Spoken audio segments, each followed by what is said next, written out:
안녕하세요. 오늘 사회복지정책론 드디어 13주 차입니다. 자, 이게 뭐 별거 아닌 것 같은데 이미 한 학기가 마무리되고 있는 그런 시점이라고 할 수 있습니다. 자, 오늘 배울 것도 지난주에 이어서 사회보험정책 중에 하나인데 우리가 이미 많이 들어봤던 게 나오죠. 자, 그래서 360쪽에 노인장기요양보험이라는 게 있습니다. 아마 이 영상을 보시는 분들이라면 노인장기 요양보험을 모르시는 분은 한 명도 없을 거예요. 그리고 이미 뭐 본의 아니게 노인장기 보험의 그 어떤 혜택을 받고 계신 분과 같이 사실 수도 있고, 때에 따라서는 요양원이나 뭐 이런 요양병원에 아마 가신 분들도 있지 않을까 싶습니다. 자, 과거에는 요양원을 간다는 것 자체가 그 옛날 말로 그냥 이제 그 부모를 이제 어딘가에다가 그냥 모셔놓고 자녀들이 한 번도 안 찾아뵙고 뭐 이런 거 아니냐 뭐 이렇게 말했던 적도 있었는데 이미 그 시대는 완전히 지나갔죠. 그것도 옛날 이야기입니다. 이제는 요양원에 계시는 그런 분들이 많고요. 그 다음에 이번 코로나 3년을 계기로 요양원에 있는 이제 계시는 분들과 거기서 일하시는 종사자분들이 사실상 완전히 격리된 상태에서 많은 어려움을 겪었습니다. 그러다 보니까 매일 하루에 한 번씩 우리도 모르게 우리가 의식해서 텔레비전을 보진 않지만 하루에 한 번 정도 요양원에 관련된 장면들이 꼭 비추어지죠. 그리고 뉴스를 보면은 아마 일주일에 두세 번 정도는 요양원에 관련된 장면이 아마 배경화면 또는 자료화면이 나가지 않을까 싶습니다. 자, 그만큼 이제 노인장기 요양보험이 생각보다 굉장히 많은 곳에 이제 또 쓰이고 있기 때문에 이거에 대해서 간단하게 알아보도록 하겠습니다. 자, 360쪽의 맨 위에 줄입니다. 자, 노인장기 요양보험 제도의 목적은 고령이나 노인 질환 또는 아픈 질병 등으로 일상생활을 혼자서 수행하기 어려운 노인에게 신체 활동이나 가사 지원의 장기 요양급여를 규정해서 노인의 건강 증진 그리고 부양자의 생활 안정을 도모한다라는 이런 여러 가지 목적들이 있죠. 자, 강의 자료 보시면은 한 줄로 적어놨습니다. 자, 일단 노인 장기 요양보험은 일단 노인이어야 되죠. 그런데 이제 법적인 노인인 65세로는 제가 볼 때는 힘들고요. 70세도 어려워요. 안 되고요.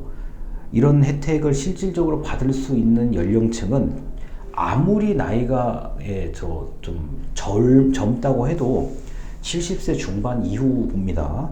자, 그리고 뭐 제 주변의 분들은 뭐 이런 노인 장기 요양보험 서비스를 받는 그 연령층이 70대 후반이고요. 그 다음에 80세가 넘어야 이제 노인 장기 요양보험의 어떤 그 대중적인 그 많은 그 비중을 차지하는 그 나이대에 들어갈 수가 있습니다.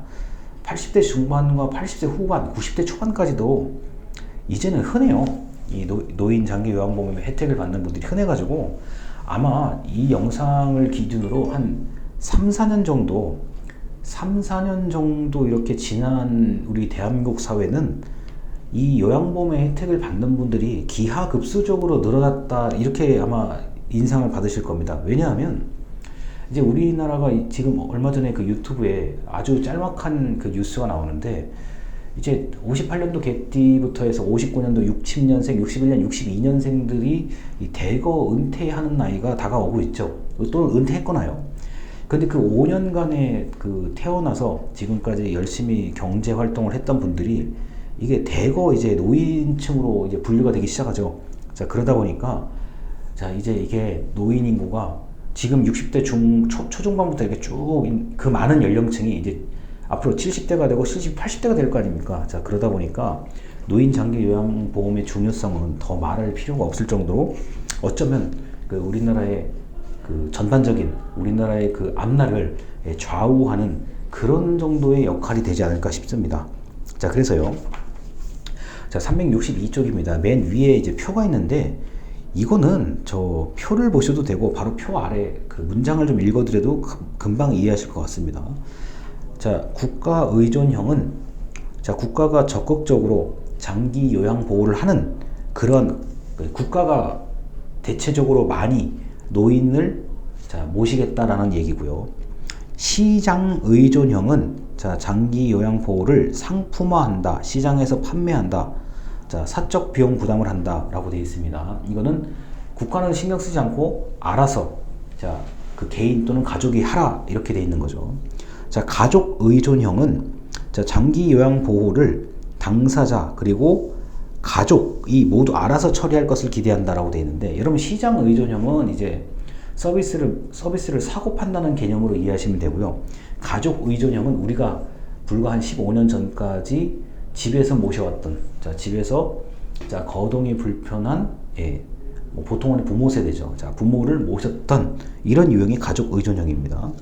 자, 그리고 가족 지원 활용형은 자, 이게 이제 우리나라에서 많이 쓰이고 있는 뭐 재가 방문 요양 서비스 같은 거예요. 자, 뭐 일시적으로 가족이 일을 하러 나갔을 때 그 빈 시간 동안에 그 돌봐야 될 필요성이 있는 그런 자, 노인을 돌보는 그런 겁니다.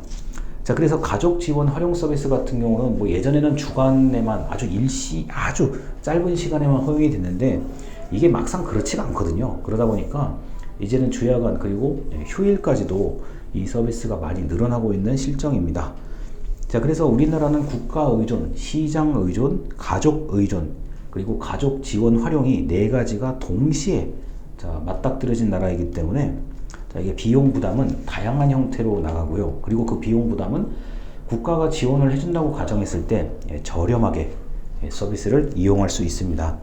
자, 여기서 저렴하다는 것도 뭐 그 상대적인 건데요. 어떤 사람들은 이게 이제 저렴하다고 느낄 수 있는 반면에 또 어떤 사람들은 굉장히 여전히 비싸다 이렇게 느낄 수도 있습니다. 자, 그래서 이제는 우리나라가 366쪽이요. 366쪽에 향후 발전 방안 돼 있는데 거기에 동그라미 1번입니다. 자, 수급자 중심의 통합 재가 서비스 제공이라고 돼 있는데, 자, 이게 가능한 요양원이나 요양병원에 안 오시는 상태에서 자, 집에서 편안하게 서비스를 받을 수 있도록 하는 그런 형태의 서비스가 통합적 재가 서비스인데요. 자, 이게 그 부양가족 입장에서는 집에 계시는 게 굉장히 불편할 수도 있는데 그 불편한 노인 당사자 입장에서는 환경이 바뀌면 굉장히 애를 먹어요. 그래서 내가 항상 있는 곳에서 되도록이면 서비스를 받는 게 어떠냐라는 생각이 있기 때문에 그 수급자 중심의 재가 서비스가 매우 늘어날 걸로 예상을 합니다.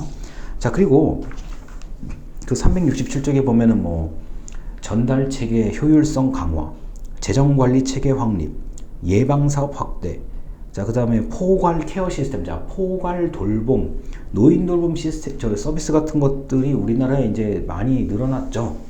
그리고 앞으로 더 늘어날 건데, 자, 갈수록 이 요양을 받아야 되는 수요는 폭발적으로 늘어날 겁니다. 이거는요. 왜냐하면 이미 이건 노인 인구가 늘어난다는 거는 100%, 이거는 1000% 사실이요. 제가 볼 때는요. 그렇기 때문에 노인 인구가 늘어나는 거는 불보도 뻔한 일이고, 그 다음에 이제 이분들에게 제공될 서비스도 더 다양해지고 더 확대될 것이 확실해지죠. 다만 노인 인구가 워낙 많기 때문에 이 많은 인구를 다 이제 그 서비스를 하려면 종사자도 그만큼 늘어나야 됩니다. 하지만 이 종사자가 이게 대인 서비스다 보니까, 예를 들어서 물건을 진열해서 물건을 사서 가져가면 이게 쓰는 거는 그 사서 가져가는 사람이 알아서 쓴다고 하는데, 지금 이런 사회복지 같은 경우는 면대면 서비스이기 때문에 종사자 한 명이 이렇게 어르신들을 다 봐줄 수 있는 한계가 분명히 있단 말이에요. 우리가 어린이집이나 유치원에서도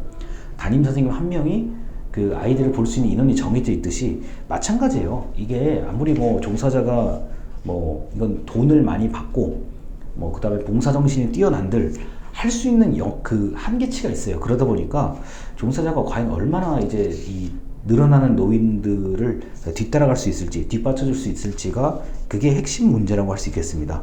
자, 그래서 이 영상을 보고 계시는 우리 여러분들께서는 노인장기 요양보험의 필요성에 대해서는 더 얘기 안 해도 금방 아실 거니까요. 자, 제가 강조하고 싶은 거는 우리나라는 이제 모든 유형의 그 비용 지급 형태가 모든 유형이다. 국가에 전부 의존하는 것도 있고, 자, 임시 지원, 자, 가족을 지원하는 그런 서비스도 있고요. 혼합된 상황이라는 거. 자, 그리고 이제 수급자 중심의 재가 서비스가 매우 중요하다. 그리고 앞으로 늘어나는 노인의 인구가 폭발적이기 때문에 그에 따른 이제 종사자가 과연 뒷받침해 줄 수 있을지 없을지가 매우 중요한 문제라고 하겠습니다.